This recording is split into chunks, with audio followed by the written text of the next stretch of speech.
Friends,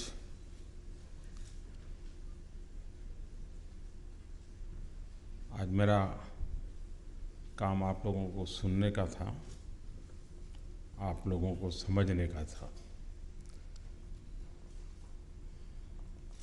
और आपको सुनना और आपका समझना इसलिए ज़रूरी है कि मैं सार्वजनिक रूप से भी ये कहता रहता हूँ और ये मेरा कन्विक्शन भी है कि इतना बड़ा देश अगर सरकार इस भ्रम में है कि वो चला रही है,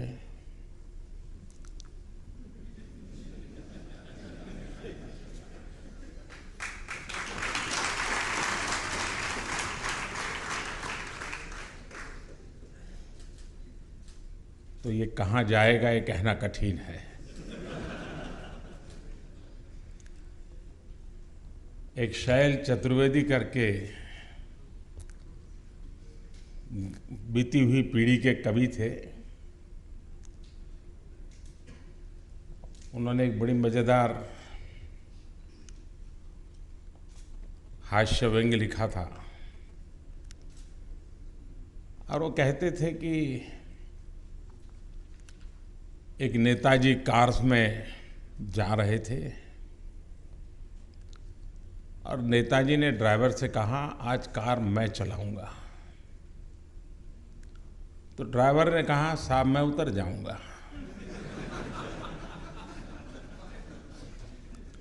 तो नेताजी ने पूछा, क्यों? तो ड्राइवर ने कहा, सर ये कार है, सरकार नहीं जो कोई भी चला ले।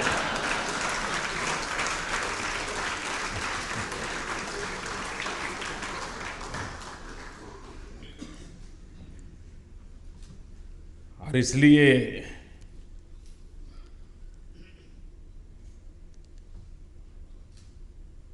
और हमारे देश में ये कोई नई कल्पना नहीं है। थोड़ा सा पीछे चले जाए हम, ज़्यादा नहीं, 50 साल करीब, तो हमें ध्यान में आएगा कि सरकार की प्रेजेंस बहुत ही कम स्थान पर थी। सामाजिक रचना ही ऐसी थी कि जो समाज व्यवस्थाओं को बल देती थी। अब कोई मुझे बताए कि ये स्थान स्थान पर जो ग्रंथालय बने हुए हम देखते हैं, वो क्या सरकारों ने बनाए थे क्या? समाज के कुछ मुखिया जिसकी इसमें रुचि थी उस काम को खड़ा करते थे। इवन एजुकेशन, हमारे देश में जब एजुकेशन और उसके साथ रुपये पैसे और व्यापार और व्यवसाय जुड़ गया तब उसका रंग रूप बदल गया। लेकिन एक जमाना था जब समाज के चैरिटी एक्टिविटी करने वाले लोगों ने पूरी एजुकेशन व्यवस्थाओं को विकसित किया था और करीब करीब डेडिकेटेड भाव से किया था। इवन जिस इलाके में पानी नहीं होगा तो पानी पहुंचाने का प्रबंध भी सामाजिक व्यवस्था के तहत होता था। हम ये राजस्थान गुजरात की तरफ जाएंगे तो बावड़ी देखते हैं, ये कोई सरकारी प्रकल्प नहीं था। जन सामान्य ये आंदोलनों को चलाते थे और समाज के जो मुखिया होते थे वो इन चीजों को करते थे। और इसलिए हमारे देश में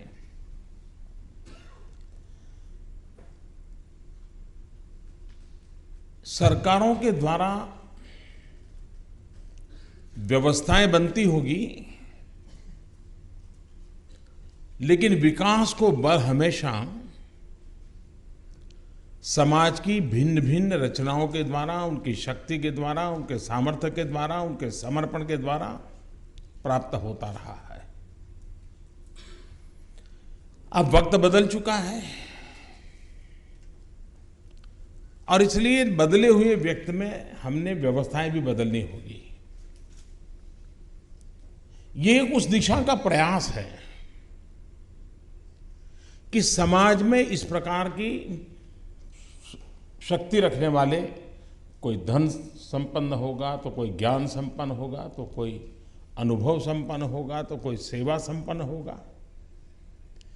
ये जो शक्तियां हैं बिखरी पड़ी है, अगर एक बार उनको एक धागे में परो दिया जाए तो एक ऐसी फूलमाला बन सकती है जो फूलमाला मां भारती को और अधिक सुशोभित कर सकती है।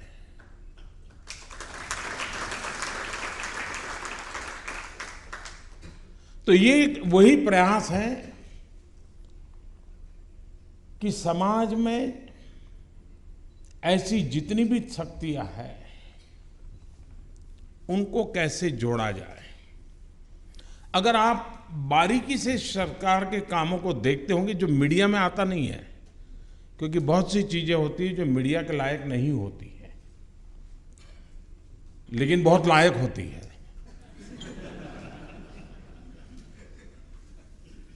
आपने देखा होगा कि सरकार में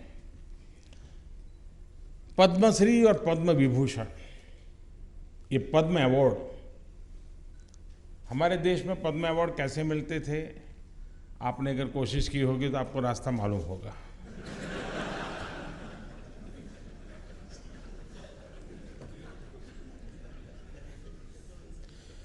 कोई नेता रेकमेंड कर दें, सरकार रेकमेंड करे, मतलब कि वो भी पॉलिटिशियन होता है, वो रेकमेंड कर दे। और ज़्यादातर जो पॉलिटिशियंस के डॉक्टर होते हैं वो ही पद्म के लिए लायक होते हैं।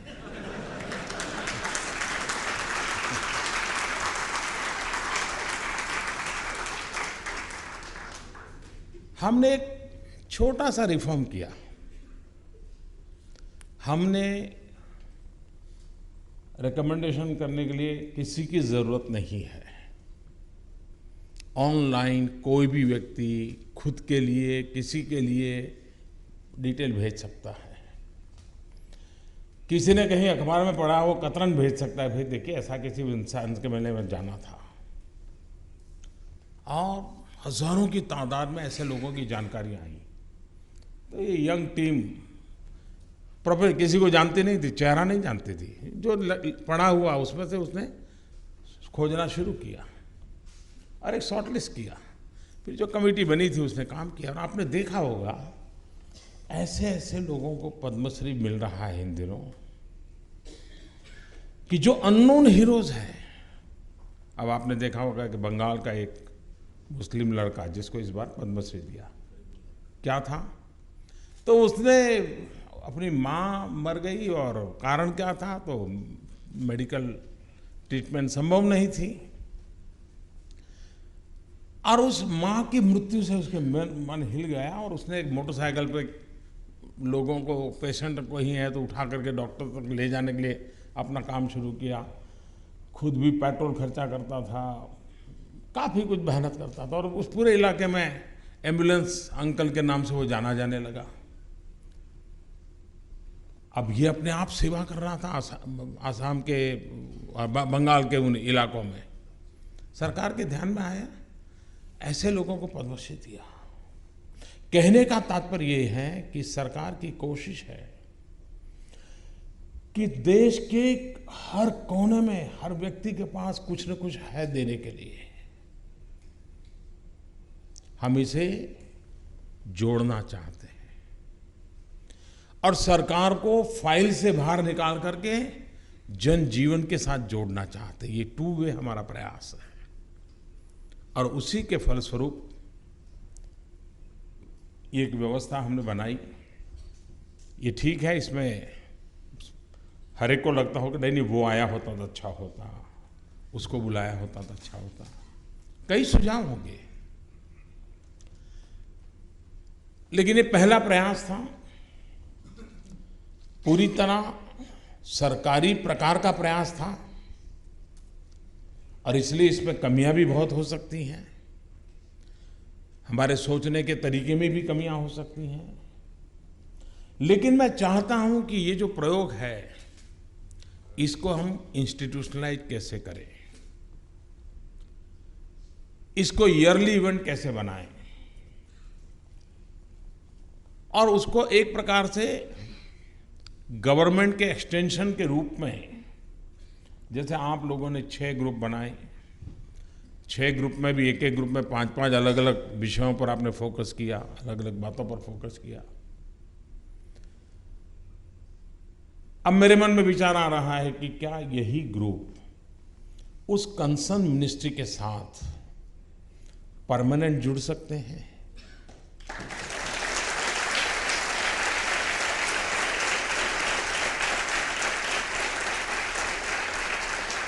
जिन्होंने डिजिटल पर काम किया वही अगर अपना समय ऑफर करते हैं तो मैं सरकार में जो डिजिटल इंडिया का काम देखते हैं उन अफसरों के साथ, उस मंत्री के साथ एक टोली बना दूं, हर महीने वो बैठें, नई नई बातों पर चर्चा करें। क्योंकि जैसा यहाँ पर सूची बता रही थी कि लोगों को भाई मुझे तो मालूम नहीं है, मैं तो नहीं जानता डिजिटल क्या होता है। ये सिर्फ सामान्य मानवी का नहीं है, सरकार में भी है जी।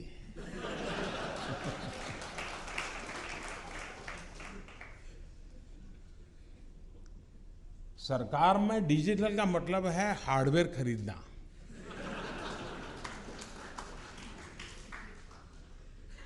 सरकार में डिजिटल का मतलब है कि पहले जैसे फ्लावर पॉट रखते थे, अब एक बढ़िया सा लैपटॉप रखना, ताकि कोई भी विजिटर आए तो लगे कि हम मॉडर्न है। तो इस सोच वाली सरकार होती है भी। अब 50-55 के बाद वो भारत सरकार में लोग आते हैं। अब आप 30 के नीचे का दिमाग रखते हो। मैं इन दोनों को मिलाना चाहता हूं।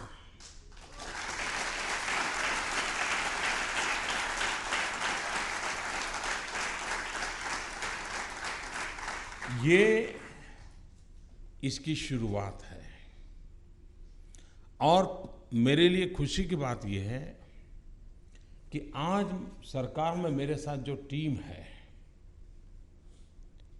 सचिवों की, मंत्रियों की, अगर मान लीजिए 200 लोगों की टीम में मान लूं, मेरा उनसे लगातार इंटरेक्शन होता है और प्रधानमंत्री के रूप में नहीं होता है जी, मैं कलीग के तरह उनके साथ अपना समय गुजारता हूं। और पिछले 3 साल के अनुभव के बाद मैं कह सकता हूं कि जैसे वो किसान खेत जोतता है ना,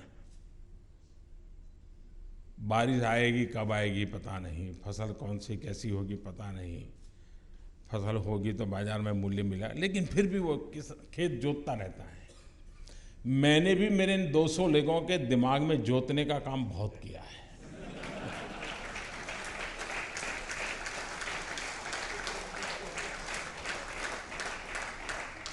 और मैं अनुभव से कह सकता हूं कि आज वो किसी भी विचार बीज को एक्सेप्ट करने के लिए लालायित है, उत्साहित है और पूरी तरह उसके साथ जुड़ने को तैयार है। ये अपने आप में मैं समझता हूं बहुत बड़ा बदलाव है। सरकार की मेरी सीनियर टीम हर नई चीज को खोजने के लिए, समझने के लिए, स्वीकारने के लिए ऑब्स्टेकल बनने के बजाय उसमें अपॉर्चुनिटी ढूंढ रही हैं और प्रयास कर रही है। इसी एक कारण से मेरी हिम्मत बढ़ी है आप लोगों को मेरे साथ जोड़ने की। अगर वही ऑब्स्टेकल होता तो मैं नहीं करता, सोचता भी नहीं। क्योंकि आज आप ही लोग यहां से 6 महीने के बाद जाकर के नेगेटिविटी के सबसे बड़े एजेंट बन जाते हैं।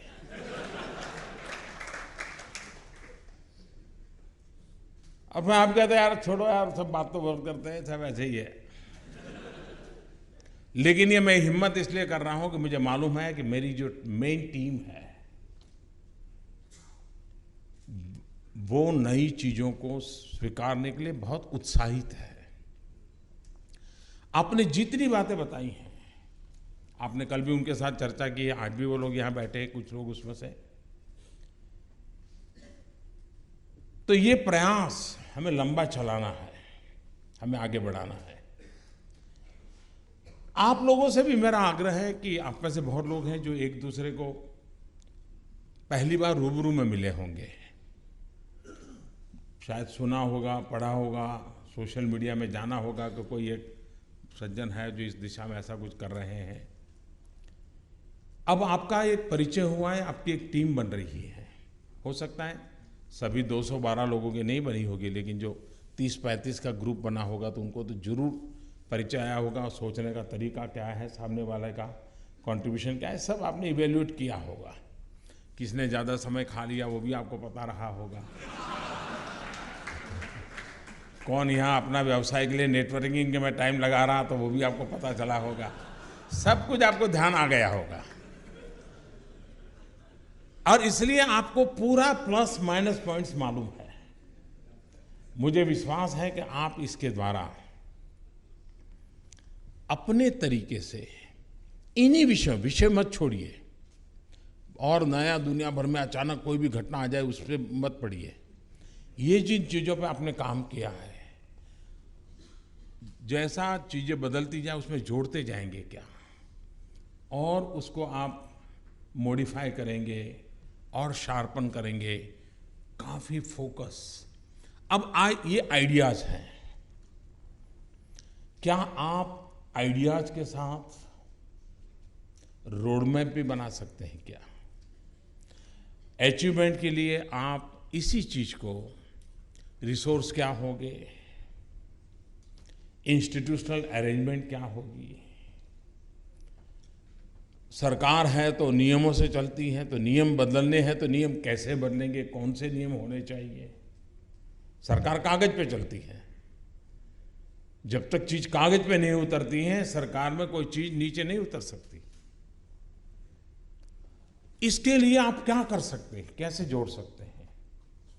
क्या आप में से कोई लीड करके भाई चलो 1 महीने के बाद दोबारा कहीं बैठेंगे, आप देखिए आप बहुत बड़ा कंट्रीब्यूशन कर सकते हैं। आप एक अपने तरीके से एक डिजिटल प्लेटफॉर्म तैयार कर सकते हैं, आप ही की टीम का कोई लीड करें और उस डिजिटल प्लेटफॉर्म से आप अपने तरीके से नए नए लोगों को इनवाइट कीजिए। हो सकता है आप महीने में 1 बार गूगल हैंगआउट से कॉन्फ्रेंस भी करें, डिबेट करें, कभी साल में 1-2 बार मिलने का करें। अगर ये चीजें आपने की और ये मंथन चलता रहा तो आपको सरकार में समय पर चीजें देने का एक ताकत आएगी, और समय पर जब चीज आती है तो बहुत बड़ा बदलाव आता है जी। कभी कभार सरकारी तंत्र की अपनी कठिनाइयां भी हैं, अपनी खूबियां भी हैं। उन कठिनाइयों के बीच आप कभी मददगार हो सकते हैं। और हमारा देश ऐसा नहीं कि कोई बहुत बड़ा एक्स्ट्राऑर्डिनरी चीजों की जरूरत है, छोटी छोटी चीजें बहुत बड़े परिवर्तन लाती है जी। और कोशिश ही आप अगर थोड़ा सा इस सरकार का काम को देखेंगे, छोटे छोटे इतने परिवर्तन हुए हैं और जो सारी व्यवस्थाओं को बदल देते। अब जैसे एक सिंपल सा व्यवहार, आप मुझे बताइए, मेरे देश का सामान्य नागरिक सरकार ने उस पर भरोसा करना चाहिए कि नहीं करना चाहिए? सच्चा सीधा जवाब है करना चाहिए। लेकिन सरकार इलेक्टेड कॉर्पोरेटर पर भरोसा करती है, इलेक्टेड एमएलए पर भरोसा करती है, सरकार गेजेटेड ऑफिसर पर करती है। और ये कानून क्या था कि अगर आपका कोई सर्टिफिकेट है और आपको कहीं अप्लाई करना है तो उसको सर्टिफाई कराने के लिए उसके घर जाना पड़ेगा। वो एक थप्पा मार देगा और वो तो देखता भी नहीं है, बाहर एक लड़का बैठा होता है, जो भी आए उसको सिक्का लेकर थप्पा मारता रहता है और आप सर्टिफाई लेकर के फिर सरकार को भेजते हैं। मैंने आकर के कहा भाई क्या ज़रूरत है, सेल्फ सर्टिफिकेट कर दे दो ना, सेल्फ अटेस्ट कर दो ना। निकाल दिया। चीज़ छोटी है लेकिन इसमें मैसेज बहुत बड़ा है कि मुझे मेरे देश के लोगों पर भरोसा है। बीच में कोई व्यवस्था की जरूरत नहीं। हाँ, जब फाइनल आपका इंटरव्यू कॉल होगा या निर्णय करना होगा तो आपके ओरिजिनल डॉक्यूमेंट दिखा दीजिए उस दिन। ऐसी आपको शायद इस सरकार में 3 साल में हजारों चीज लगेगी जिसने चीजों को सरल कर। अब देखिए, हम करप्शन की यहाँ चर्चा हो रही थी और कुलीन बता रहा था कि हम जुडिशरी को ठीक करेंगे तो सब हो जाएगा।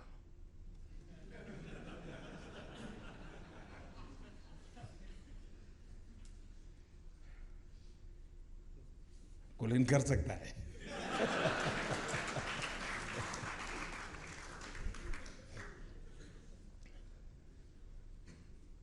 दरअसल देखिए, हम परिवार में जहाँ कैश रखते हैं या ज्वेलरी रखते हैं, ताला लगाते हैं। क्या ये ताला चोर के लिए होता है क्या? डाकू के लिए होता है क्या? वो तो पूरी तिजोरी उठा के ले जाने की ताकत रखता है। आपके 10 ताले तोड़ने की ताकत रखता है। ये उसके लिए नहीं है। ये इसलिए है कि घर में बच्चों की आदत खराब ना हो।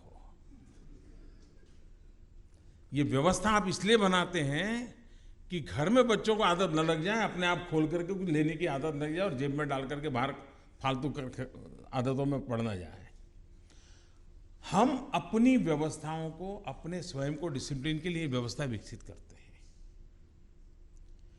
करप्शन भी दुर्भाग्य से इंस्टीट्यूशनलाइज हो गया है। जब तक आप काउंटर इंस्टीट्यूशनल अरेंजमेंट नहीं करते हैं, आप उसको रोक नहीं पाते हैं। अब जैसे हमारे देश में इतने दलाल है जी, क्योंकि उनको भी तो रोजी रोटी चाहिए, वो भी एक रोजगार का क्षेत्र है। और ऐसे लोग जो बेकार हो गए वो बहुत चिल्ला रहे हैं इन दिनों, रोजगार नहीं है, रोजगार नहीं है।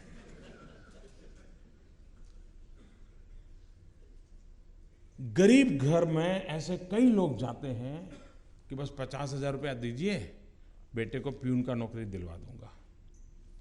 बस 20,000 रुपये दीजिए, इस वैकेशन में टेम्परेरी जॉब दिलवा दूंगा। ऐसे दलाल घूमते हैं जी।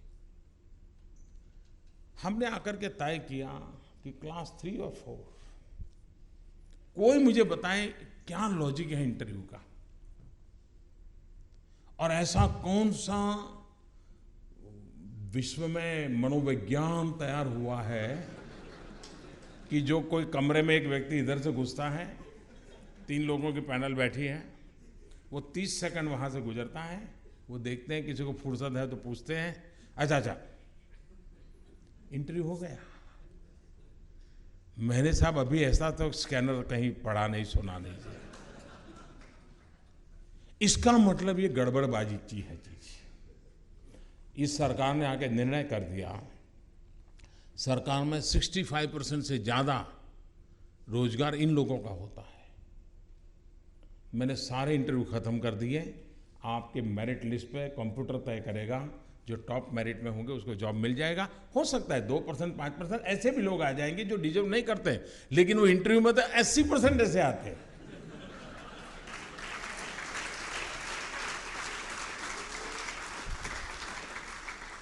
कहने का मेरा तात्पर्य ये है कि ये एक ऐसी सरकार है जो ऐसी इंस्टीट्यूशनल अरेंजमेंट में लगी हुई है कि जिसके कारण व्यक्ति अगर थोड़ा सा भी गड़बड़ हो, व्यवस्था चीज़ों को संभाल लेगी।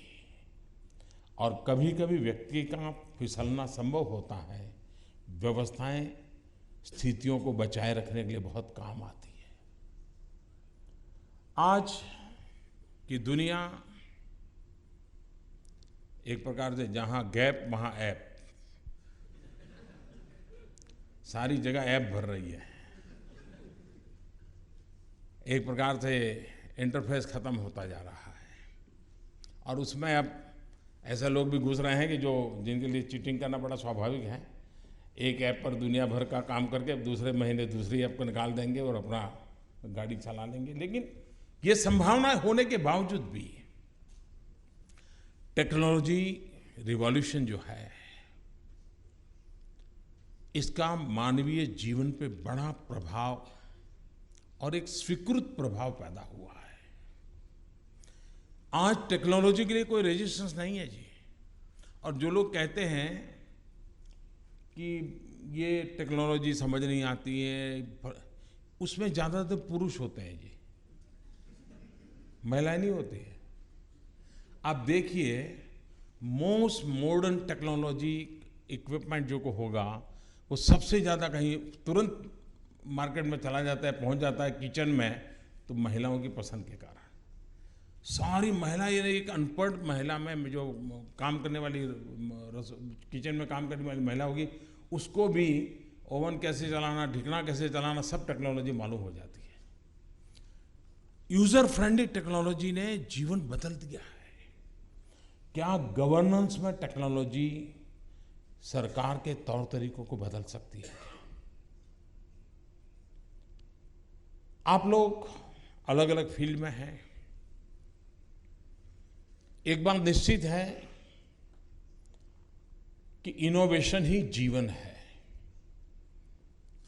अगर इनोवेशन नहीं है तो एक ठहराव है, और जहां भी ठहराव है वहां गंदगी है। इनोवेशन से ही बदलाव आता है जी। आप उस फील्ड में हैं, क्या आप इनोवेशन को प्रमोट कर रहे हैं क्या?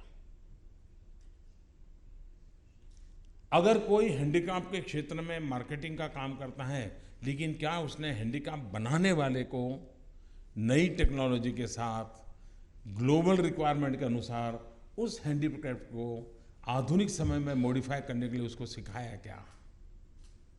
अगर वो ट्रेनिंग भी साथ साथ करता है तो हम हमारे सामान्य गरीब व्यक्ति जो हैंडीक्राफ्ट के क्षेत्र में काम करता है, उसका एक प्रकार से वोकेशनल ट्रेनिंग का हो, स्किल ट्रेनिंग का हो, टेक्नोलॉजिकल ट्रेनिंग का हो, उसको मार्केट की समझ कैसी है उसको समझाया तो वो प्रोडक्ट बना करके दे देता है। बाम्बू का फर्नीचर बनाने वाला व्यक्ति भी, अगर हम मार्केट को ध्यान में रखते हुए, बदले हुए युग को ध्यान में रखते हुए और कंफर्ट को ध्यान में रखते हुए चीज़ें बनाने के लिए हम उसको प्रेरित करेंगे तो अपने आप वो अवसर मिल जाएगा। हमारे यहाँ जो रूरल इकोनॉमी है, हमारी पूरी रूरल इकोनॉमी को सिर्फ हम खेती से न जोड़े, खेती के सिवाय भी रूरल इकोनॉमी के साथ बहुत कुछ है। हम इस डिसेंट्रलाइज व्यवस्था को कैसे बल दें? अब एक समय था हमारे देश में जब गांव का लुहार गांव की सारी बातें पर निपट लेता था, कहीं बाहर गांव के बाहर जाना नहीं पड़ता था। गांव का मोची गांव की सारी रिक्वायरमेंट पूरी कर देता था, गांव का बाहर नहीं जाना पड़ता था। इकोनॉमी ऐसी बदलती गई, सबसे बड़ा लोहार बन गया टाटा, सबसे बड़ा मोची बन गया बाटा, और गांव रह गया घाटा। तो ये जो बदलाव आया है, बदलाव बुरी चीज नहीं है। हमने उसमें डिसेंट्रलाइज व्यवस्था को कैसे जोड़े? अगर ये हम जोड़ते तो हम एक ऐसी ताकत बनाते, एक ऐसी व्यवस्था विकसित करते जो देश में एक इकोनॉमी को सस्टेन करने के लिए काम आती है। क्या आप आखिरकार स्टार्टअप्स, ये स्टार्टअप से कोई फैशनेबल चीज है ही नहीं जी। आपने देखा होगा एक डिजिटल सॉफ्टवेयर की दुनिया का जो स्टार्टअप वर्ल्ड है एक है, लेकिन दूसरे जो स्टार्टअप्स बने हैं उसने सामान्य सामान्य समस्याओं का समाधान खोजा है और रूरल बेस को पकड़ा है। मैं अभी सिक्किम गया था, 1 आध साल पहले की बात है। हिंदुस्तान में सिक्किम पहला ऑर्गेनिक स्टेट है, बहुत कम लोगों को मालूम होगा। पूरा स्टेट ऑर्गेनिक है जी, और 13-14 साल लगातार मेहनत करके उन्होंने ऑर्गेनिक स्टेट बनाया है। और हमारे देश के सभी हिमालयन स्टेट्स में ऑर्गेनिक स्टेट कैपिटल बनने की संभावनाएं पड़ी हुई है। मैं एक बार सिक्किम गया तो उनके उस ऑर्गेनिक फेस्टिवल के लिए गया था। उसी दिन देश को सिक्किम को ऑर्गेनिक स्टेट के रूप में समर्पित करने का कार्यक्रम था। वहाँ मुझे 2 नौजवान मिले, एक लड़का एक लड़की। वे IIM अहमदाबाद से सीधे पास आउट होकर के वहाँ पहुँचे थे। तो मेरा परिचय हुआ, तो मुझे लगा टूरिस्ट के नाते आए होंगे। तो मैंने पूछा, बोले नहीं हम तो यहीं रहते हैं पिछले 6 महीने से। मैं क्या कर रहे हो? बोले हम लोग यहाँ के जो ऑर्गेनिक चीज़ें हैं इसका ग्लोबल मार्केटिंग की दिशा में काम कर रहे हैं और हमारा बहुत ही कम समय में हमारा बिजनेस बढ़ रहा है। अब ये देखिए नई दुनिया है, यानी हमारे जो स्टार्टअप्स हैं उसने इन चीज़ों को पकड़ा है।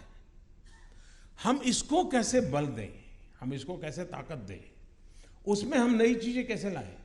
वेस्ट टू वेल्थ, भारत में आप कल्पना नहीं कर सकते इतना बड़ा एक इकोनॉमी का क्षेत्र है वेस्ट टू वेल्थ।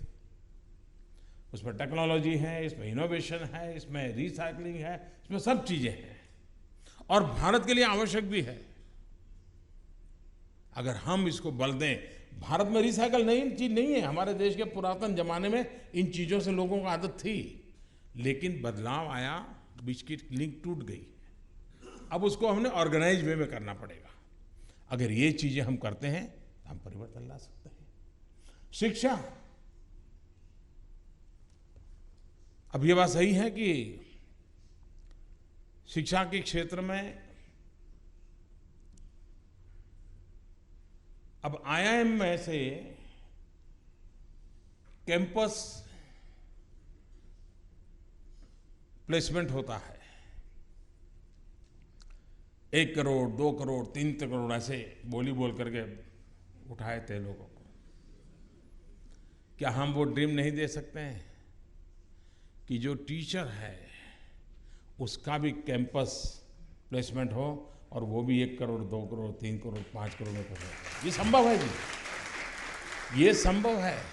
आप हिंदुस्तान के किसी भी व्यक्ति को मिलिए,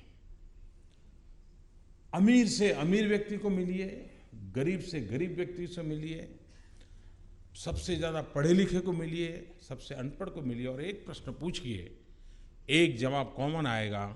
उसके जीवन का मकसद क्या है? बच्चों को अच्छी शिक्षा। किसी को भी पूछा, आप अपने ड्राइवर को पूछिए, भाई क्या सोचते हो? नहीं साहब, बच्चों को अच्छी शिक्षा मिल जाए, मेरी तो ज़िंदगी ड्राइवरी में पूरी हो गई, उसको मैं कुछ बनाना चाहता हूँ। साहब, मैं कईयों को पूछता हूँ, गरीब व्यक्ति ड्राइवर होगा, लिफ्टमैन होगा, मैं कभी पूछता हूँ भाई कर्ज वर्ज तो नहीं है ना?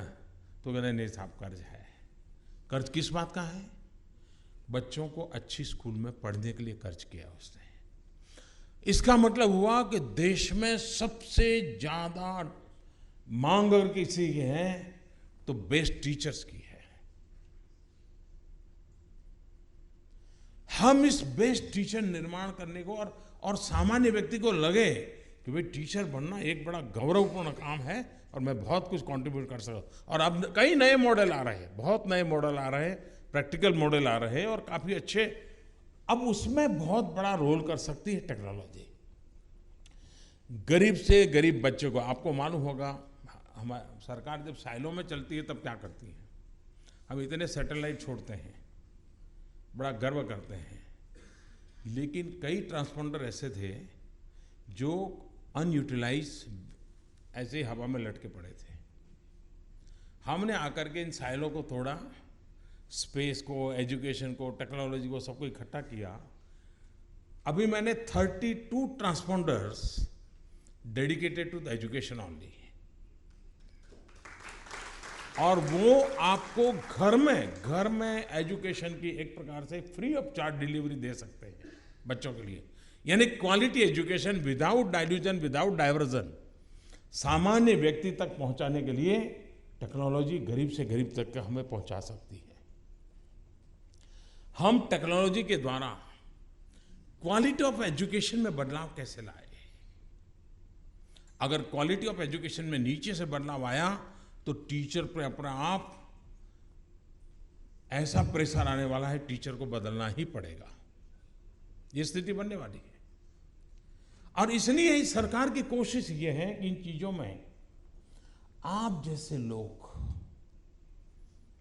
जिसके पास दुनिया को अलग तरीके से देखने का एक अवसर है, एक सिक्स सेंस भी है, उमंग है, उत्साह है, इनोवेशंस है, आइडियाज हैं, इन चीज़ों के साथ सरकार को कैसे जोड़ना, ये मेरी कोशिश है और उस कोशिश का एक भाग है। उसी प्रकार से आप भी और आप जैसे हम देशवासी कई लोग, देखिए सरकार की योजनाओं से हम न्यू इंडिया बना लेंगे, ये सोच न मेरी है न सरकार की है। 125 करोड़ देशवासी जब तक न्यू इंडिया का संकल्प नहीं लेते हैं, न्यू इंडिया के लिए अपने लिए काम नहीं खोजते हैं, उस काम को खुद प्रयत्न करके पूरा नहीं करते हैं, तो वो काम अधूरा रहता है। और इसलिए हमारी कोशिश ये होनी चाहिए, और आपसे भी मेरी ये अपेक्षा है कि आप जहां हैं वहां इस बदलाव में आप एक बात, जैसे आपके जितना भी आपके यहाँ कोई 20 एम्प्लॉय होंगे, 50 होंगे, 100 होंगे, 1000 होंगे, क्या कभी उनको बैठ करके बात करोगे कि बताओ भाई 2022 देश को हमने यहाँ ले जाना है, बताओ तुम क्या जिम्मा ले सकते हो, तुम क्या कर सकते हो? और हर व्यक्ति को बहुत कुछ कर सकता है, ये वातावरण हम पैदा कर सकते हैं क्या? कभी कभी मुझे याद है, मैं जब राजनीति में नहीं था तो एक बहुत बड़े उद्योगकार, और वो ज़्यादातर गांधीयन लाइफ जीते थे, सेवा भाव में रहते थे, और उनके परिवार के एक व्यक्ति रामकृष्ण मिशन से जुड़े हुए थे। तो मेरा रामकृष्ण मिशन से नाता होने के कारण मेरा उस परिवार से नाता रहता था। तो उन्होंने एक बंद पड़ी हुई खस्ता हालत एक इंडस्ट्री परचेज की। वो बंद क्यों हो गई थी? तो हड़ताल और यूनियन बाजी इन सब से हो गई। तो मैंने ऐसे उनको पूछा, मैंने कहा ऐसा रिस्क कैसे लिया आपने, और ये क्या हुआ, क्या परिणाम आया? तो उन्होंने मुझे सिंपल सा बताया, बोले कुछ नहीं, हमने ले लिया और मैंने पहले दिन से वहाँ जाना शुरू किया और तय किया था 6 महीने में रेगुलर वहाँ जाऊँगा, और मैं जो वो लेबर कैंटीन थी वहाँ जाकर के खाना शुरू किया, बस बैठता था वहाँ, वहीं खाता था। मेरे इतने छोटे से निर्णय ने सभी मजदूरों की मेरे प्रति सोच बदल गई। उनको मैं मालिक नहीं लगता था, मुझे वो मजदूर नहीं लगते थे, वो जो खाते थे मैं खुद उनके टेबल पे वही खाता था, और उसने एक साइकोलॉजिकल परिवर्तन आया कि वो मेरे परिवार के सदस्य बन गए। और उन्होंने मेहनत ऐसी की, 6 महीने के अंदर डूबी हुई फैक्ट्री जो मैंने ली थी वो कमाऊ बच्चा बन गई। कहने का तात्पर्य है कि क्या कभी आपने भी, आप अपने साथियों भी कहिए कि आपके यहाँ जो काम करने वाले लोग हैं, छोटे छोटे लोग हैं, उनके घर में 12 साल का, 15 साल का, 18 साल का बच्चा होगा, क्या साल में 1-2 बार उनको इकट्ठा किया, उनको इकट्ठे कर करके उनको मोटिवेशनल कोई अच्छी बातें की क्या? देश में बुराइयां न करना, ऐसा कुछ समझाया गया? आप देखिए, जैसा ही आप उनके बच्चों से अपना नाता जोड़ोगे, उसको इंक्रीमेंट मिले या न मिले, बोनस मिले या न मिले, वो आपके लिए जीवन भर समर्पित हो जाएगा। आप देख कर देखिए, मुझे ये बदलाव लाना है, मुझे ये बदलाव लाना है। आप मुझे बताइए, सरकार की इंश्योरेंस की जो व्यवस्थाएं हैं, 1 दिन का 1 रुपया, एक इंश्योरेंस ऐसा है जिसमें महीने का 1 रुपया। क्या आपके अपने एम्प्लॉय का भारत सरकार ने इतने बड़ा अच्छा पैकेज दिया हुआ है, इतनी बढ़िया प्रोडक्ट है, क्या आपने उनको 500 रुपया अगर उनके बैंक में जमा कर दिया आपने फिक्स डिपॉजिट में, उसके ईयरली इंश्योरेंस की फी चली जाएगी, और उसके जीवन में कुछ हुआ तो 2 लाख रुपया, और दोनों इंश्योरेंस है तो 4 लाख रुपया अपने आप उस गरीब के घर पहुंच जाएंगे। सरकार की योजनाएं जो सीधी सीधी आपके साथ काम करने वाले लोगों से जुड़ी हुई है, क्या आप उसको बढ़ावा दे सकते हैं क्या?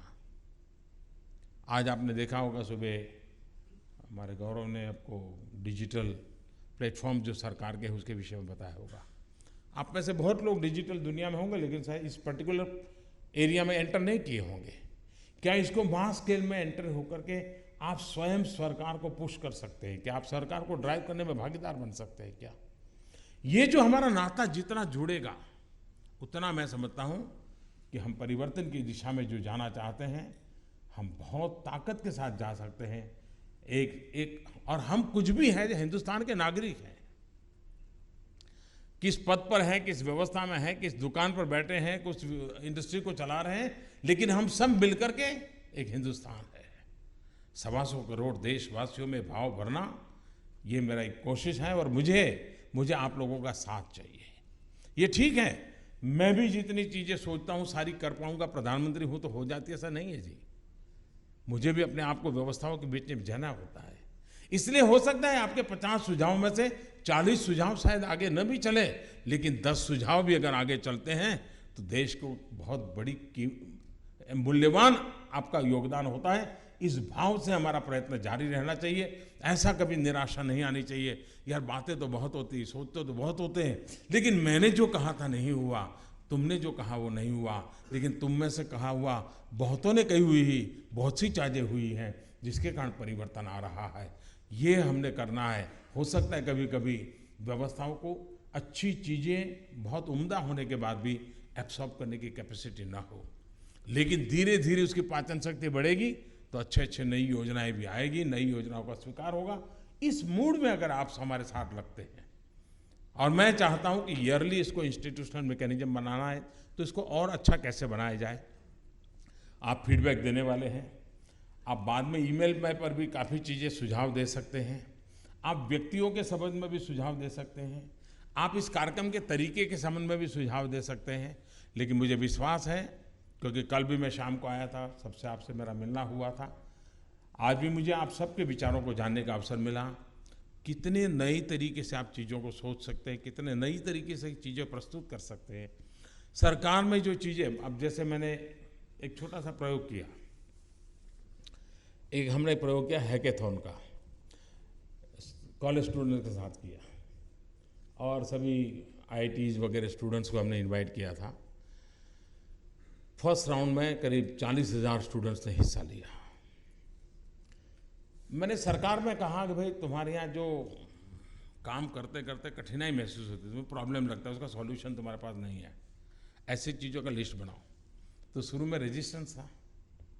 रेजिस्टेंस ये था कि मैं सेक्रेटरी हूँ, मैं जॉइंट सेक्रेटरी हूँ, मैं डायरेक्टर हूँ, मैं कैसे बताऊँ मेरे यहाँ प्रश्न है, मैं कैसे बताऊँ मेरे यहाँ प्रॉब्लम का सॉल्यूशन नहीं है, फिर तो मेरी बेइज्जती होगी। तो शुरू में बड़ी मुश्किल था बताना भी। तो हमारी ऑफिस के लोग लगे रहे, आखिरकार उन्होंने करीब 400 ऐसे इश्यू छांटे कि इसका कोई सॉल्यूशन खोजना चाहिए। पहले उनको लगता ही नहीं था कोई प्रॉब्लम है। अब मैंने उन 400 इश्यूज को इन बच्चों को दे दिया, स्टूडेंट्स को, कि भाई आप लोग हैकेथॉन कीजिए, इसके सॉल्यूशन लाइए। और उन्होंने 40-40 घंटे नॉन स्टॉप यूनिवर्सिटी कैंपसों में काम किए। 40,000 हिंदुस्तान की purely round about 16 to 18 age group इन्होंने दिमाग खपाया। और आपको जानकर के आनंद होगा, इतने बढ़िया बढ़िया उन्होंने सॉल्यूशंस दिए हैं। रेलवे वालों ने तो दूसरे दिन उन लोगों को मीटिंग की और बुला करके उसमें से कुछ चीज़ें अडॉप्ट कर दी और रेलवे के सिस्टम में लागू कर दी। सारे डिपार्टमेंट ने उस सॉल्यूशंस को अपने यहाँ इनकॉर्पोरेट करने का प्रयास किया है। अगर मेरे देश के 16 से 18 साल की उम्र के नौजवान जिसके पिताजी को पूछो बेटा क्या करता है तो 10 माइनस मार्क दे देगा, लेकिन वही नौजवान मेरे देश के लिए इतना काम आ सकता है, ये मेरी कोशिश है। 40,000 इन नौजवानों का काम है। आप में भी वो सामर्थ्य है। और मैं नहीं मानता हूं कि देशभक्ति मेरे में और आप में कोई अंतर है। हम सब में समान देशभक्ति है, हम सब में मन में हमारा देश आगे बढ़े, हम सबकी इच्छा है। और काम के लिए अवसर बहुत है। हम मिलकर के काम करेंगे तो बहुत ही उत्तम परिणाम मिलेगा, ये मेरा विश्वास है। मैं फिर एक बार आप लोगों ने, क्योंकि कहते हैं भाई समय बड़ा मूल्यवान होता है, औरों को हो या ना हो, रुपये पैसे वाले की दुनिया वालों को तो जरूर होता है। और उसके बाद भी आपने समय दिया, मूल्यवान समय दिया, इसके लिए मैं सरकार की तरफ से आपका हृदय से बहुत बहुत आभार व्यक्त करता हूँ। लेकिन मैं आशा करता हूँ कि आप लोग जुड़े रहेंगे, इस हमारी इस टोलियों को बढ़ाते चलेंगे हम। फिर कभी टॉपिक वाइज हम मिल सकते हैं, कभी हम रीजन वाइज मिल सकते हैं, हम अलग अलग तरीके से मिल सकते हैं, लेकिन हम चीज़ों को बढ़ा सकते हैं। मेरी आप सबको बहुत बहुत शुभकामनाएं। धन्यवाद।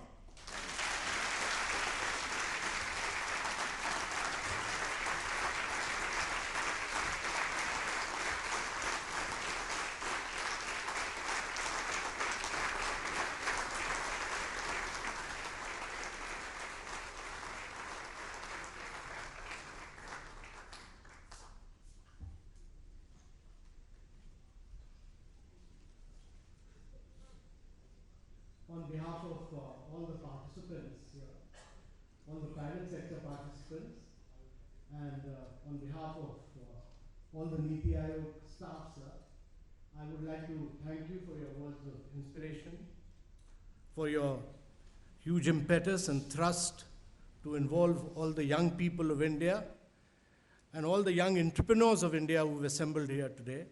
And sir, I'd like to thank you for involving all of us in your vision and to build a new India by 2022, sir.